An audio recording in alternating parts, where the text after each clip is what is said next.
Lovely to be here. It's my first time up to one of these the conferences. I've been to Darwin many times, but it's lovely to be here in this context.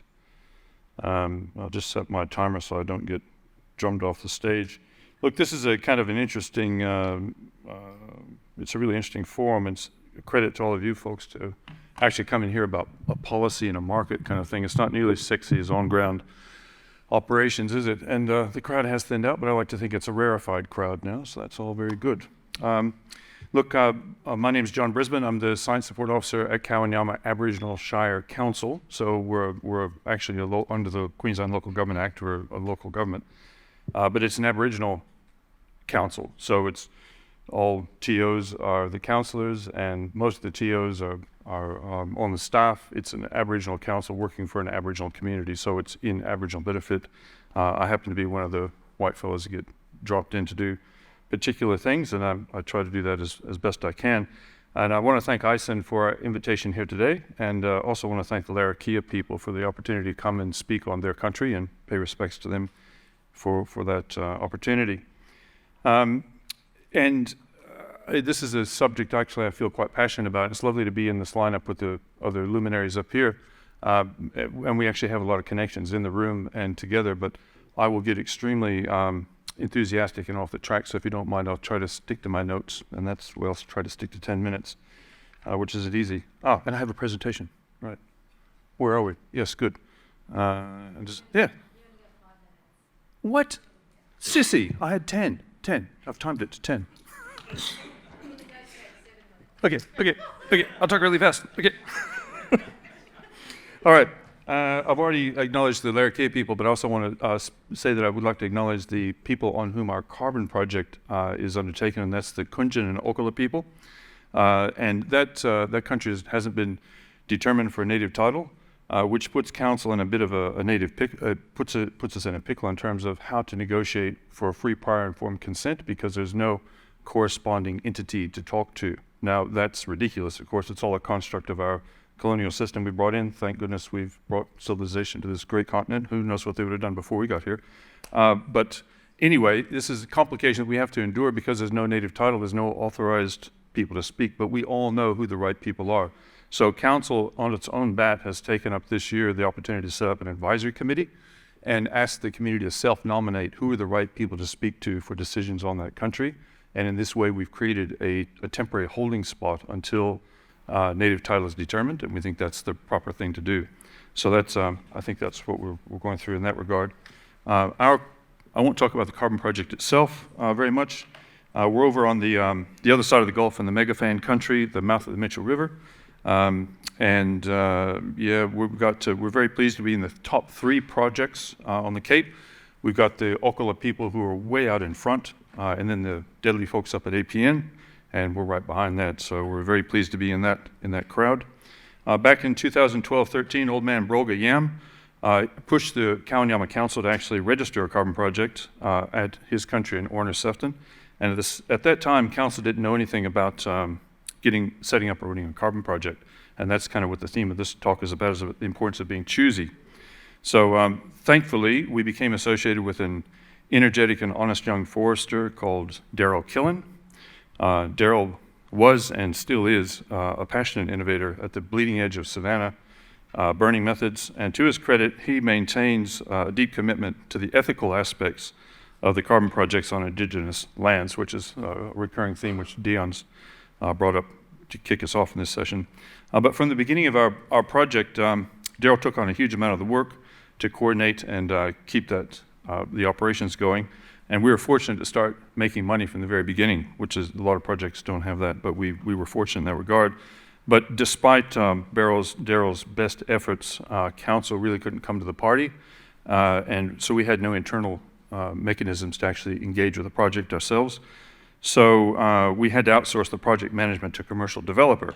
And unfortunately, we were not choosy. And so council formed a relationship with an Indigenous aligned carbon developer and basically let them get on with the job. And that's exactly what they did. They took care of everything. But as they say, there is no such thing as a free lunch. And it's important, I would say it's essential to understand exactly what the deal is before you do the deal. So here's how things worked out. In our case. On the positive side, the commercial developer kept our project legal and kept it operating. And if it had not been for their support, we probably wouldn't have a project. It would have collapsed. So that's a thumbs up. On the other side, though, because of the way the developer handled the relationship, council lost a lot of capital, and that's both financial and otherwise.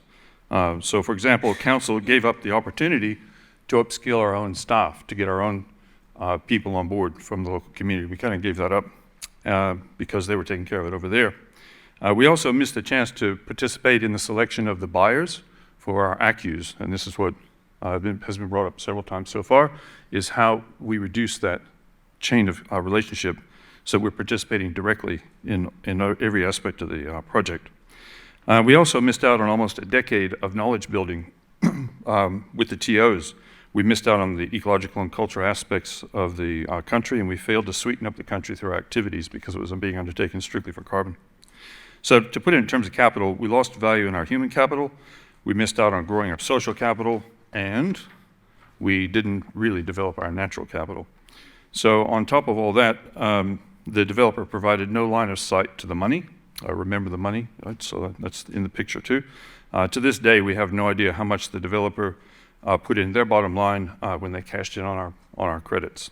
Now, don't get me wrong, that developer is not evil by any respect. It's just that's the way money works. That's the way the market works. I think Sean alluded to that earlier as well. And yeah, so what we need to do is be choosy about the relationships you make. So we're on a roll now, okay? Here we go. Now, I want to, I should have said at the very beginning, some of the things I'm going to say are not authorized by council. This is, like I said, it's a passion thing. This is probably a good time to say that. This is not specifically authorized by council. Right? Hopefully I'm contributing to the thing. So I want to say that these might be uncomfortable things and a bit irritating or at the worst naive, but it's about the money. So based on our experience with the carbon project, I want you to remember two things about the money. Over the long term, the less money that you use, the happier you'll be. So we all have to use money in a dominant culture, but you can get by, if you can get by on less, my advice would be to do it. Get by on less. The less money you need, the better off you're going to be. It's a dependency on financial capital. And remember, you've got at least 60,000 years of indigenous love, learning, and wisdom happened here just fine without a financial economy. And the second thing is that money always comes at a cost. Money's not free. So anytime you see a large amount of money on the move, take time to really understand what's being traded, what's being lost. What's the real cost of the money to your community, your culture, and your country? And do you really want to convert your world into a cash flow? So what about the carbon market? Okay, so there's two types of deals that go down in a market. The one is about commodification. So commodities are things we like to think are common. So for example, a big paddock of wheat. This looks like the other paddock of wheat. And so in a market, the buyers all come together and the sellers all come together. And you have a competition to drive down the price of each individual seller because they're all the same. You can get wheat from down the road. So that's a commodity market. The other kind of market is kind of like a car boot sale. All the car boots come together, but you have no idea what's in each car boot. And so sellers walk around trying to find that hidden treasure, that gem that they weren't expecting, right? And because it's one of a kind, you have a one-of-a-kind relationship in that transaction. You're not competing as a commodity. You're engaging in a relationship, all right? So in the carbon market, we have both these types of deals, and they're a bit of tension with each other. Buyers and sellers want to get a fair idea of a fair market price for an ACU, for example, and a transparent spot price or a prevailing price set by a board would give some idea about how to start negotiations, and that's a good thing. But very quickly we find out that buyers also want to get the best deal for an identical product. So they want to push for standards to help make all carbon projects look identical, and they want to commodify the product. And that commodification is pretty dangerous because what happens is it forces competition between us. That's not good for us, not good for you. The Kunjin country at Orners is nothing like the Okala country over at Dixie or the Dalabung country out on the Roper. They should not be competing with one another, unique individual situations. So be choosy. about your buyers. If they come shopping for a good price and they want to compare your project with someone else's, then maybe they're not the right people for a long-term relationship. You got to do you, right? And your country. So the Indigenous philosopher and scholar Mary Graham talks about relationalism. She points out that for Indigenous people, everything starts with relations to country. Then you get relations between people. And the concept of relations built on property rights and something as abstract as financial capital is largely irrelevant in traditional cultures, but relationships are everything. That's a very different concept to our transactional logic of capital and markets. And the bottom line is this: you have a culture and a connection to country that's unique and irreplaceable. That value, your connection to culture and country, is far more precious in the long run than financial capital. So compromise is part of life. We all have to use money to run our operations, but I say be very careful about trading your values for finance. So, last one. Nova. If you're patient and you're modest and clever, you won't actually need so much finance, and that means less compromise in the long run. I know it's not quite as sexy as maximizing return, but I told you it's an outlier message.